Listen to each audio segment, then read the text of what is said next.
What's up, people? So this is Alexander, obviously. Question that came up in the DMs, and I decided to record a video for this one just because I felt like it, and I'm driving, and I haven't done this in quite some time.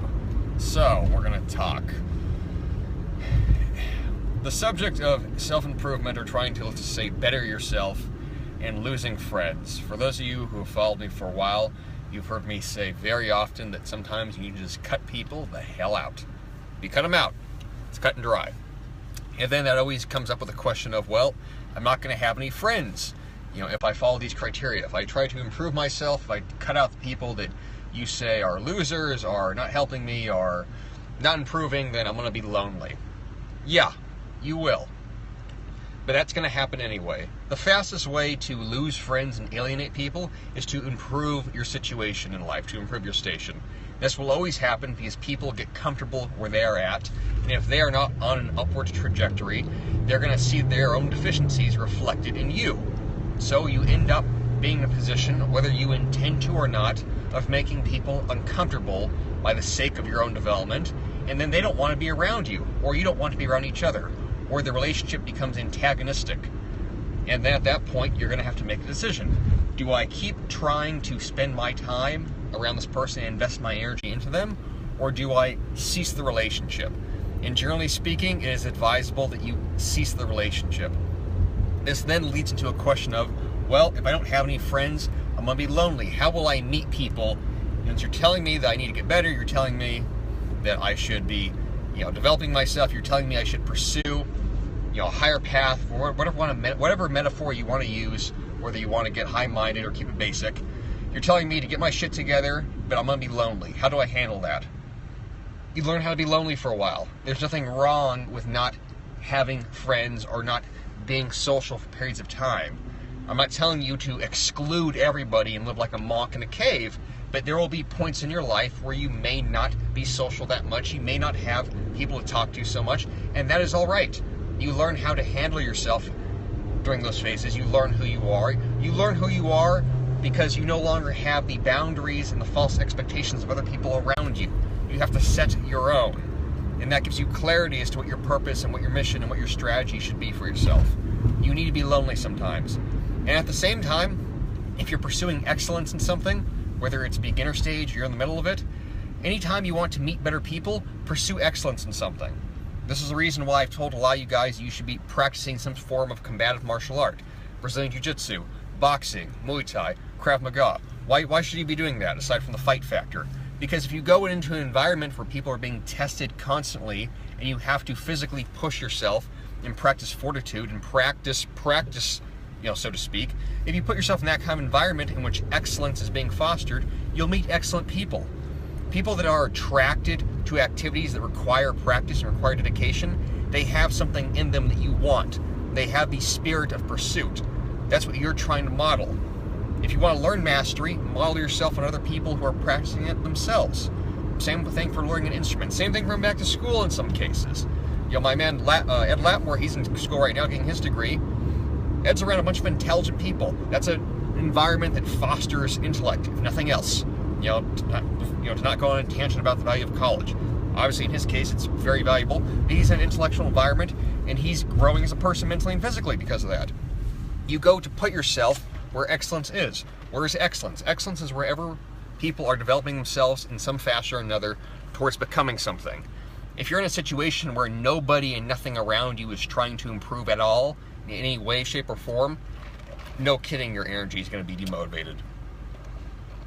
That's almost unavoidable in that case. And that's where it comes down to what I posted earlier about changing your environment. Changing your health.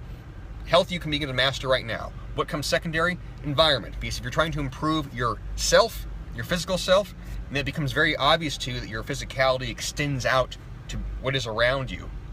I'm going to sound like Jordan Peterson right now, but the adage of cleaning your room, getting yourself sorted out, cleaning your car out, yeah, it makes a big fucking difference. Because when you have to clean up after yourself, and you have to see the effect you're having on your environment, and if you're a mess, your environment will be a mess. If your mental state's in chaos, what is around you will be in chaos. You're exerting your will upon the world in the most basic, relatively safe way. There's no risk to trying to improve your health that way, nor is there any risk to trying to clean up your environment. You can't fail at that. You either do it or you don't do it.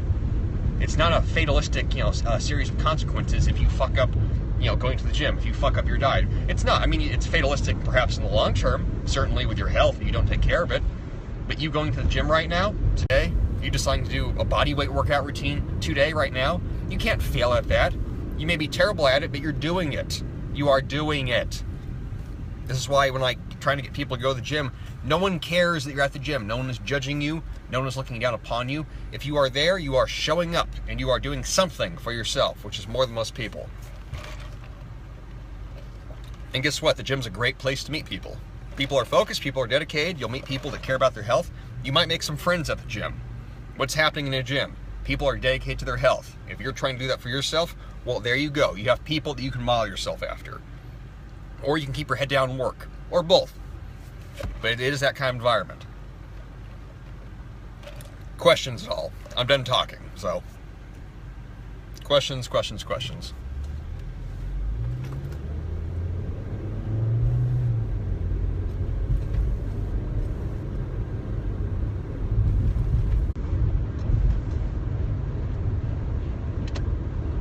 I'm going to account.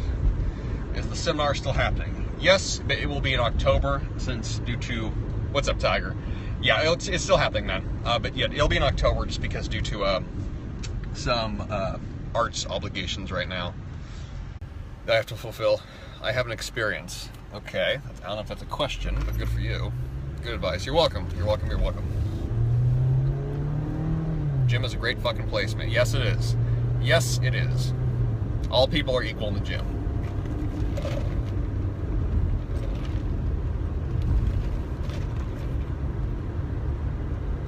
The sun is shining. No pansies either. Not if you want to get good at it. This guy I was friends with was a gambling addict and figured out he was using me. Generally speaking, anyone that's an addict of something, where it's a destructive addiction, so drugs, alcohol, gambling in that case, addicts by their very nature are always going to use people. Now, you could argue, and I've said this before, that you should have good addictions that serve you. So I'm kind of playing around the definition there. But for the self-destructive addicts, for people that are addicted to things that are clear vices, they're always going to be manipulators of people in some fashion or another. So keep that in mind. If you know someone that has a bad addiction, that essentially it has control of them, they're going to exert that upon you in some fashion or another. You text me mean stuff one day and then try to be nice the next. Yeah, that sounds pretty typical. How hard is it to maintain less than 10% body fat? Very hard. Very hard. Not impossible, but very unlikely for most people. I said this in a podcast a few weeks ago, I think, which I don't even know if I shared it. A lot of the podcasts I share oftentimes, I just forget to. But maintaining less than 10% body fat year-round, there's a few factors. One, you have to be genetically gifted to do it. Two, if you're not genetically gifted, and this is still a requirement regardless, you have to have a perfectly dialed in, zeroed in lifestyle in regards to your diet, in regards to your training, and in regards to literally just everything. Everything. There's no margin for error at all. People that walk around at sub 10% body fat where they're that lean, like I said, they usually have pretty good genetics and as well, they also have everything down perfect in regards to their training, in regards to their nutrition, in regards to, when they go to sleep. Crazy hard. Yeah. What body fat percentage range should I aim for? For guys, 10 to 15%. Just that general, 10 to 15%. Some guys can walk around at 10%, without too much, stress. No, I say stress, so to speak, but being lean year-round, guys, it requires systems. I mean, I should phrase it that way. If you are lean year-round and you're fit, muscular year-round, you've created systems for yourself that takes care of the work for you. So, in that sense, it's not that it's hard so much as it's just very, very, very systemized. Most people are not there. I may have missed some questions. Ask them again. The sun is now at our backs. Very good. I'll keep it there. So does that metabolic diet, I think it's called? Yes, it does. Yeah, the metabolic blowtorch diet. I contributed somewhat to that book. Sign up for it, but it does help maintain low body fat levels. The switching up with style of curl I do important for muscle growth. Yeah, you want to alternate your movements to avoid actually just joint irritation, nothing else. How much alcohol do you drink? I really don't drink. Minimum age before going enhanced. If you're talking about using steroids, I don't suggest... If you're talking about using steroids, which I assume that you are, you do not use them unless you are in your mid-20s, you have mid to late 20s, you've maxed out your gains, and you are fully making the commitment and understanding that it's going to have a lifelong effect upon you. Jay Campbell, Mike Sermon, is an awesome podcast from 4-pack year-round. Yeah, keeping a 4-pack is not hard. Like I said, just it's systems and then getting yourself lean and knowing how to keep yourself there. And then someone asked how to handle anxiety. I missed the question. There was like 5 coming up at once.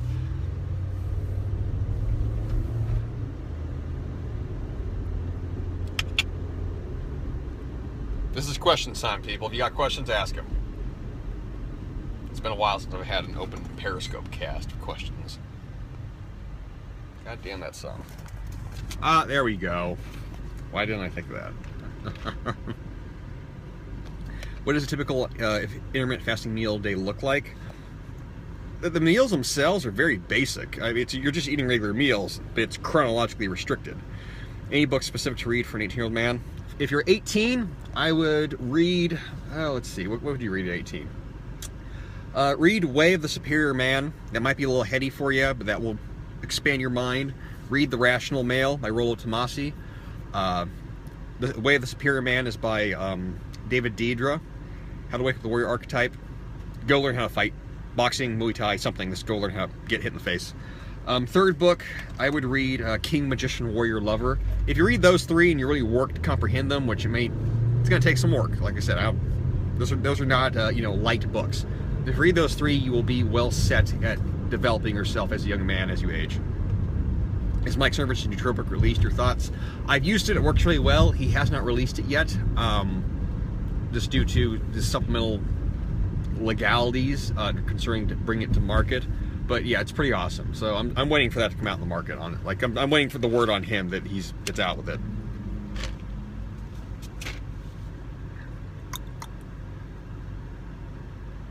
Questions, people. We'll go for, let's say, maybe the 15-minute mark.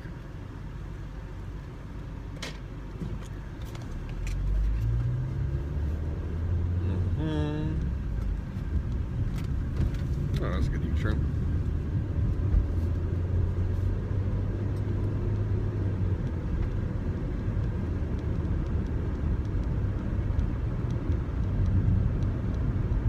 Yes, no, maybe so, ladies and gentlemen.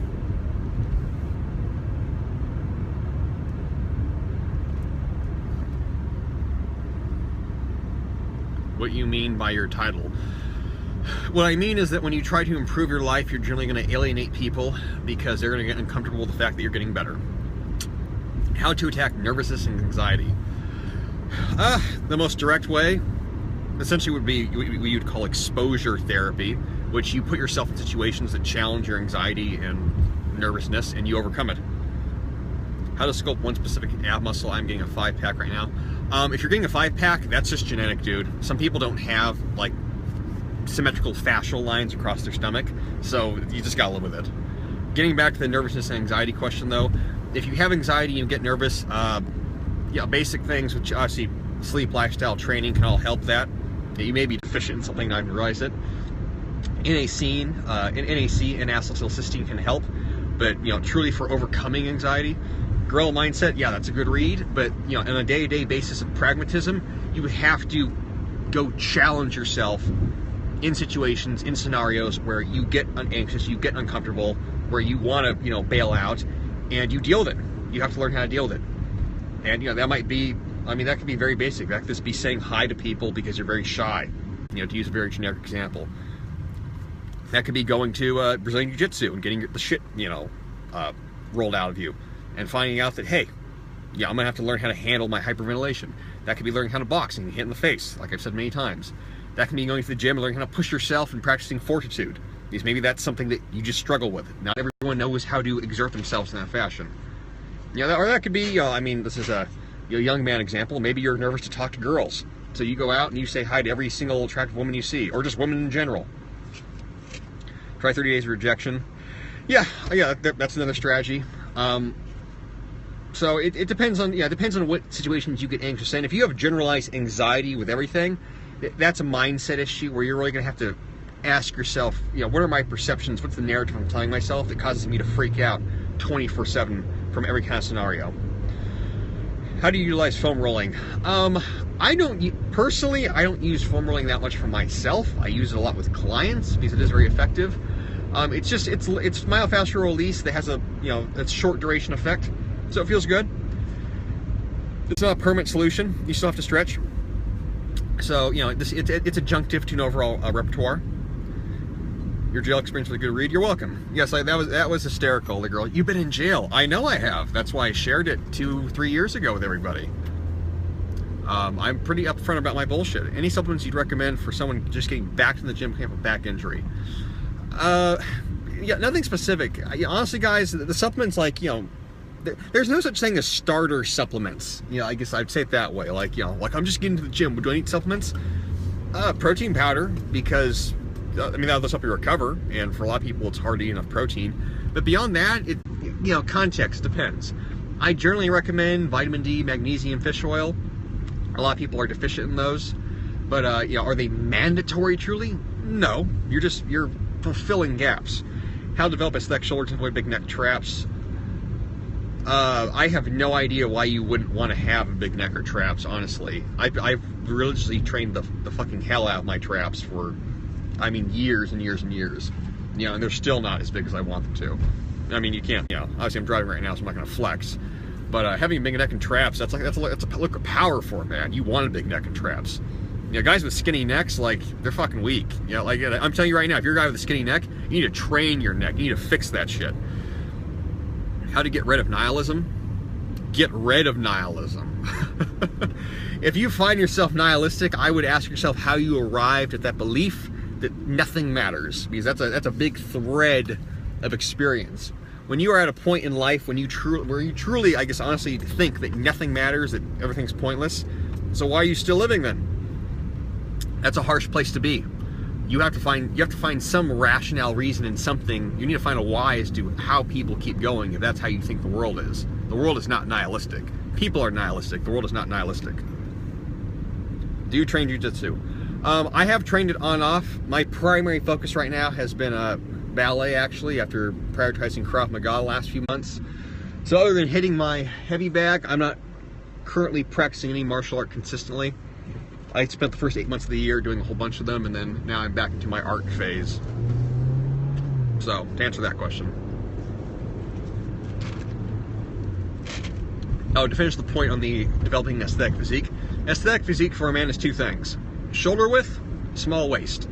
The bigger and wider your shoulders look and the smaller your waist is, the more heroic you will look in stature. That follows the Greek formula, so to speak, or the, not even Greek formula, that follows the golden ratio of biological form in nature. That is what looks good, that is what is aesthetically pleasing, because it represents perfect symmetry and dynamicism, and that's what you should strive for if you're a guy, you know, trying to lift weights, both for functional and aesthetic purposes. Big shoulders, small waist. That also means that your body fat's under control as well, so it covers all three.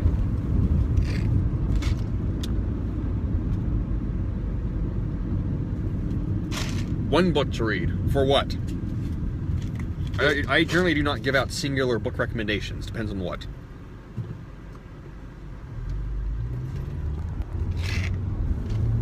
Dime store, Jesus, Walmart profit. I love Walmart. Walmart is fucking affordable.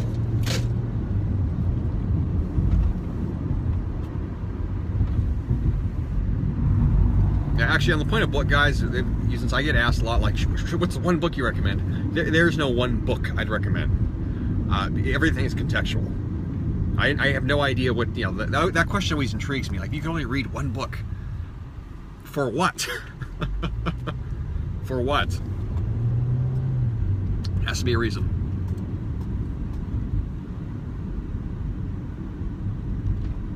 Thoughts on vegans, vegetarians, weight training? It can be very healthy. It can, emphasis on can be very healthy to follow a vegan, vegetarian diet.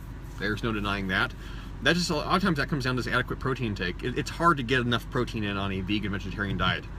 I have a very good friend of mine. He's an ultra marathon runner. He's a vegan. He had that problem for a long time that he fully realized, where he just was not getting enough protein in, and it was always affecting his recovery. So he had a supplement. So now he's kind of like a lacto-ovo. Thoughts on Scott Adams? Scott Adams is a modern prophet of our time and is a brilliant mind. I love Scott Adams. And buy his book. All of them. I recommend his books many times over, and give them as gifts as well.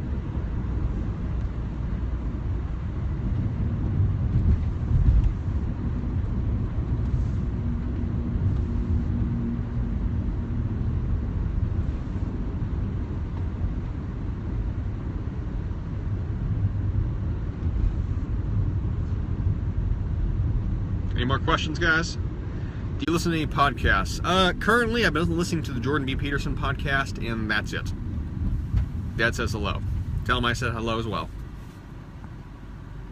Do you walk on water? Not at this point in time.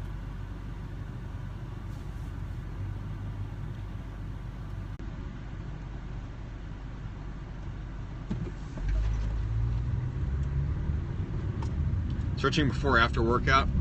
That depends. If you're really tight and stiff, stretch before and after. If you're not super tight and stiff and don't have mobility issues, you can stretch after. Most people are really tight and stiff, so you need to stretch before and after. Combination of dynamic stretching and static stretching. Relative to what your issues are. Book for self-help. Gorilla mindset. Go with that. Thoughts on quitting a job to create business for mid-20s? Sure. Absolutely quit. Just make sure you have a plan. You have to have a plan. So don't quit your job and then not have a series of steps you're going to take in preparation. If you're going to quit your job, guys, which, if I'm 16, 5'7", can I still grow? You could potentially, but you might be short just for a lifetime. So Gen X or Gen X. If you're going to quit your job, guys, you're in your mid-20s and you want to start your own thing, now is the time to do it because it's easy to rebound from failure. That said, though, don't be stupid and quit, out of, spite or folly and fuck you into the system. Quit because you have a vision, you have an aim, you've put something together ahead of time. You have savings, hopefully. You have some sort of backup plan as well. Maybe you quit your full-time job for a part-time job, then you work on your business, sort of to the side of that or in conjunction with it. And maybe even possible if you can work on your business idea while at your job, then quit while it's off the ground, you can do that too. I'm not gonna say I made a mistake, but I have done the thing where I've quit something more than once to do my own thing. I did that a year ago. I quit and did my own thing, and it worked out. But as a suggestion of just drop everything and go on, head forth. That is a risk. You are taking a risk, so if you're gonna take a risk, be calculated in doing so. And as I keep saying, planning, preparation, what's the goal, what's the aim? You have to be developing your mind towards something that's not just randomosity and hope and dream idea. I'm left with no fucking friends right now. Deal. Sometimes life is that way. All right, good talk, gentlemen. I gotta go in. Talk to you all again.